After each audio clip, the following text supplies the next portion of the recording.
रांची में अलग अलग जगहों पर कैश मिलने का सिलसिला जारी है। हमने तस्वीर आपको दिखाई कि और भी कैश मिला है और इस बीच जानकारी ये मिल रही है कि नोट गिनने के लिए मशीन तक मंगा दी गई है। नोटों का बंडल इतना ज्यादा है, गड्डी इतनी ज्यादा है नोटों की कि उसे गिनने के लिए मशीन मंगाई गई है। और रांची में जो कैश बरामद हुआ है, अब तक 25 करोड़ से ज्यादा का कैश मिला है। और अभी ये पता चल रहा है कि मंत्री आलमगीर आलम के पीएस के करीबी के घर पर कैश मिला है। लगातार छापेमारी का सिलसिला जारी है और कैश मिल रहा है। चुनाव के समय सवाल यह है कि आखिर इस कैश का इस्तेमाल कहां किया जाना था। अब तक 25 करोड़ कैश मिला है और छापेमारी की कार्रवाई अभी भी जारी है। नोट इतने ज्यादा है कि गिनने के लिए मशीनें मंगाई गई हैं। तो नोट गिनने के लिए मशीनें मंगाई गई हैं। ये तस्वीर इस वक्त आपको दिखा रहे हैं झारखंड की, जहां पर रांची में कैश मिला है और केवल कैश ही नहीं बल्कि गोल्ड भी बरामद किया गया है।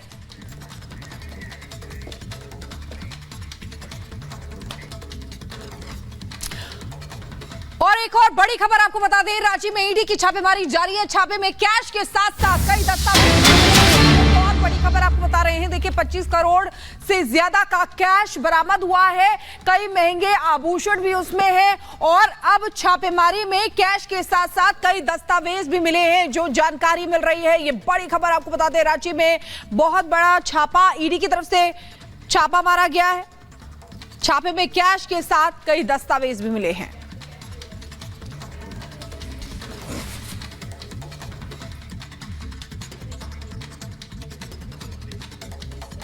तो देखिए, रांची में कांग्रेस नेता आलमगीर आलम के करीबी के घर पर कैश लॉक मिला। जी हां, ईडी की कार्रवाई में अब तक 25 करोड़ से ज्यादा कैश मिल चुका है। और जो ये आंकड़ा कहां जाकर रुकेगा, ये बताना भी मुश्किल हो रहा है। इतना कैश मिलने के बाद से ईडी के अधिकारियों को नोट गिनने के लिए मशीनें मंगानी पड़ी है। पूरी खबर इस रिपोर्ट के जरिए आपको बताते हैं।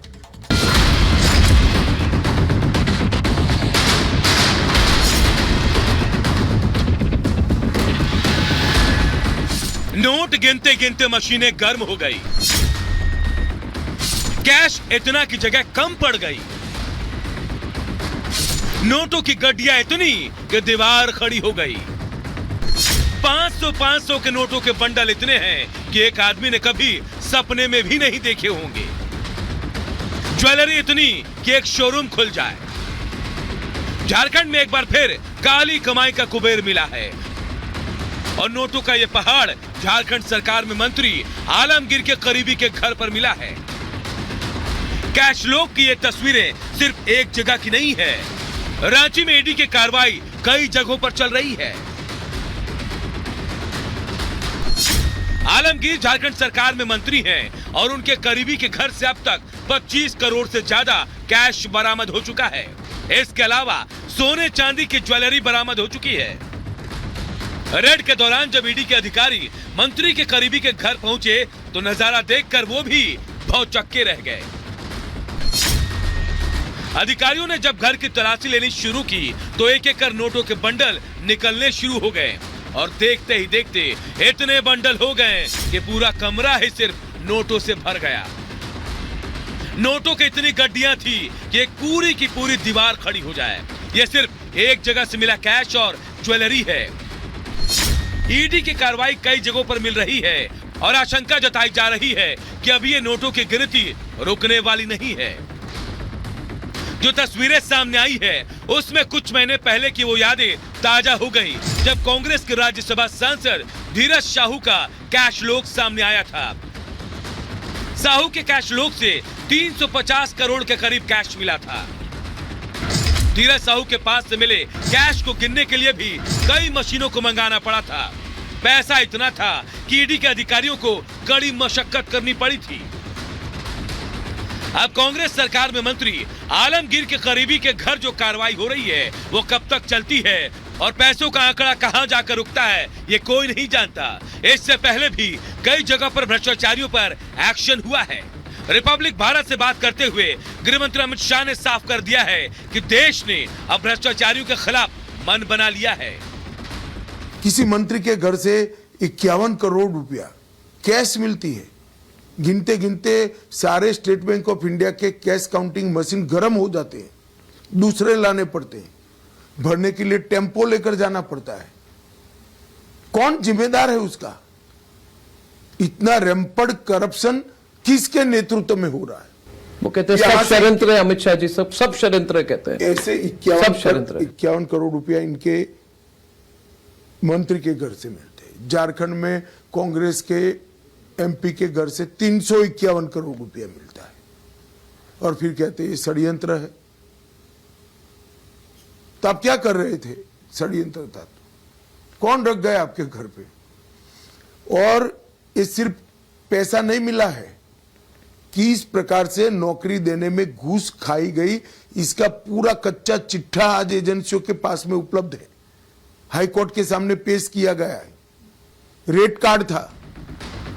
पहले धीरज साहू और अब आलमगीर के करीबी के घर जो कैश लोक मिला है, वो सवाल खड़े कर रहा है कि क्या झारखंड में भ्रष्टाचार का खेल जोरों शोरों से चल रहा है। सवाल ये भी है कि मंत्री जी का जो करीबी है, उसके पास इतना पैसा आया कहां से, और आगे की कार्रवाई में और कितना कैश मिलने वाला है। Bureau report, Republic Bharat. और इस पूरे मामले में अब बीजेपी किस तरह से हमलावर है, सांसद निशिकांत दुबे क्या कुछ कह रहे हैं, वो क्या बड़े आरोप लगा रहे हैं, सुनिए जरा।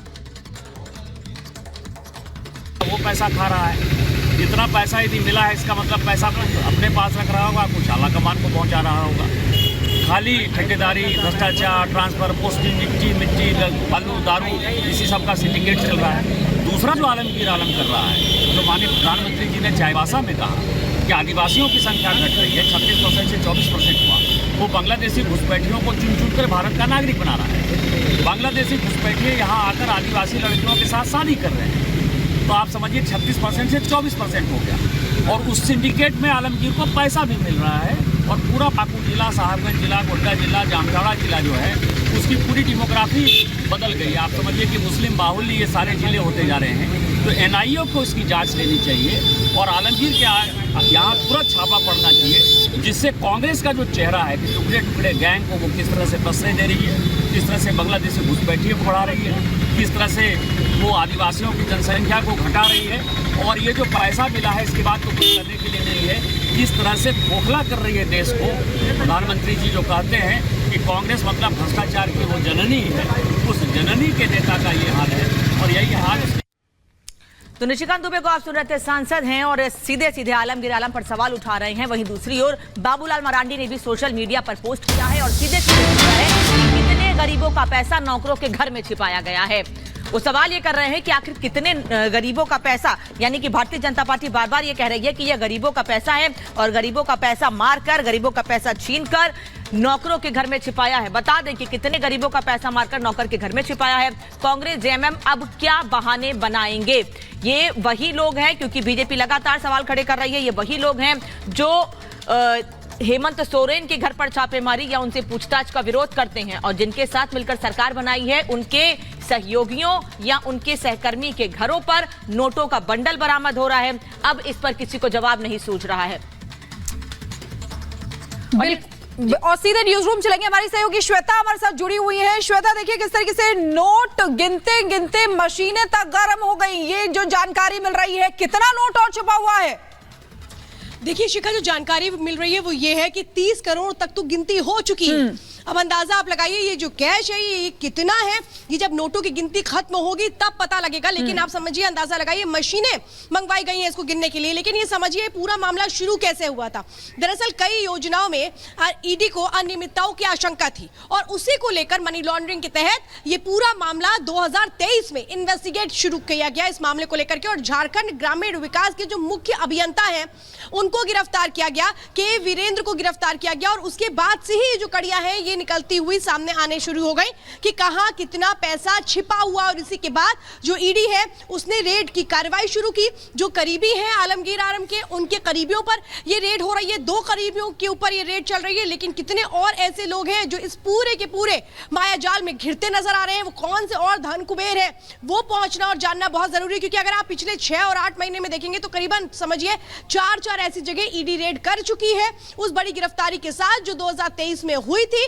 जिसमें वीरेंद्र के राम वो शख्स थे, मुख्य अभियंता, जिन्होंने बताना शुरू किया था कि कहां से कितना पैसा बरामद किया गया है, किसके घर में कौन कितना करीबी है और किस तरह से रेड होनी चाहिए थी। ये तमाम बड़ी जानकारियां थी जो उस पूछताछ के दौरान निकलकर सामने आ रही थी। और उसी कड़ी में ये जो रेड हो रही है ये कहां तक जाती है, कितना और कैश बरामद होता है, क्योंकि नोटों की जो गिनती है वो अभी भी जारी है। एक और मशीन मंगाई गई है नोटों की गिनती के लिए। ये देखना शिखा अहम होगा कि आगे जो ईडी की कार्रवाई है वो कहां तक होती है और किस पर अब किसका अगला नंबर होता है। अनूप, बिल्कुल, और देखिए जाहिर तौर पर ये शुरुआत है, अभी कई और सोर्सेज हैं जिनके जरिए कहा जा रहा है कि ये और रेड आगे बढ़ सकती है। बहुत बहुत शुक्रिया श्वेता इस तमाम जानकारी के लिए। चलिए अब बढ़ते हैं आगे और बात करते हैं अहमदाबाद जहां से खबर आ रही है, अहमदाबाद से, जहां स्कूलों को धमकी भरा ईमेल मिला। 3 स्कूलों को ईमेल से धमकी मिली है, बम की धमकी मिली है। जांच कर रही है अहमदाबाद पुलिस। पिछले बुधवार को दिल्ली में स्कूलों को धमकी मिली थी, जिसके बाद हड़कंप मचा था। आनंद फानन में पुलिस की टीम भी पहुंची थी और ऐसा ही ईमेल अब देखिए 3 स्कूलों को मिला है। अहमदाबाद में पुलिस की टीम छानबीन कर रही है इस मामले की।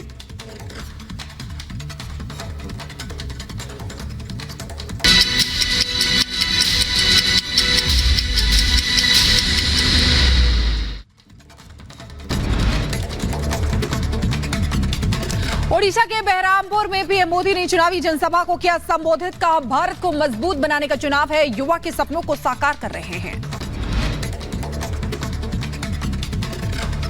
कांग्रेस और बीजेडी ने जनता को लूटा है, प्रधानमंत्री मोदी ने ये बातें कही हैं। दरअसल प्रधानमंत्री नरेंद्र मोदी बहरामपुर में जनता को संबोधित कर रहे थे और उन्होंने ये भी कहा कि सरकारी योजनाएं यहां लागू नहीं की गई हैं। पीएम मोदी ने भरी हुंकार। कहा बीजेडी अस्त है, कांग्रेस पस्त है और ओडिशा के लोग बीजेपी पर आश्वस्त है। आज ओडिशा अमीर है, जनता गरीब है। मुख्यमंत्री योगी आदित्यनाथ ने इंडी गठबंधन पर किया हमला। कहा इंडी गठबंधन और सपा के डीएनए में रामद्रोह है, वो अपने आचरण से मजबूर हैं। रांची में कैश मिलने पर सम्राट चौधरी का हमला। कहा लालू और शिबू परिवार ने देश को लूटा है, ये सभी लुटेरे हैं, सरकार कब करेगी कार्रवाई। झारखंड कैश लोक पर बोले बीजेपी नेता प्रतुल शाहदेव। कहा कांग्रेस का हाथ काले धन के साथ, चुनाव आयोग को भी संज्ञान लेना चाहिए। बीजेपी नेता मनजिंदर सिंह सिरसा ने कांग्रेस पर हमला बोला। कहा राहुल गांधी का एक ही नारा है, कांग्रेस का हाथ करप्शन के साथ, हम डरेंगे नहीं, हम करप्शन करेंगे। देश को लूटने के लिए सत्ता हासिल करना चाहती है कांग्रेस। उत्तर प्रदेश के डिप्टी सीएम ब्रजेश पाठक ने किया सपा पर हमला। कहा गुंडई सपा के डीएनए में है, सपा जब भी सत्ता में रही यूपी को दंगों की आग में झोंकने का काम किया। महाराष्ट्र के मुंबई में केंद्रीय मंत्री पीयूष गोयल ने बीजेपी उम्मीदवार उज्जवल निकम के समर्थन में किया रोड शो। रोड शो में उमड़ा समर्थकों का भारी सैलाब। गुजरात के वडोदरा में जनता को वोट डालने के लिए किया गया जागरूक। युवाओं ने टैटू बनवाकर जनता को जागरूक किया। और राजौरी का नाम रोशन किया है। सीरत बाजी ने यूपीएससी में हासिल की 516वीं रैंक। मध्य प्रदेश के जबलपुर में बदमाशों के हौसले बुलंद, लुटेरों ने डकैती के बाद महिला को उतारा मौत के घाट।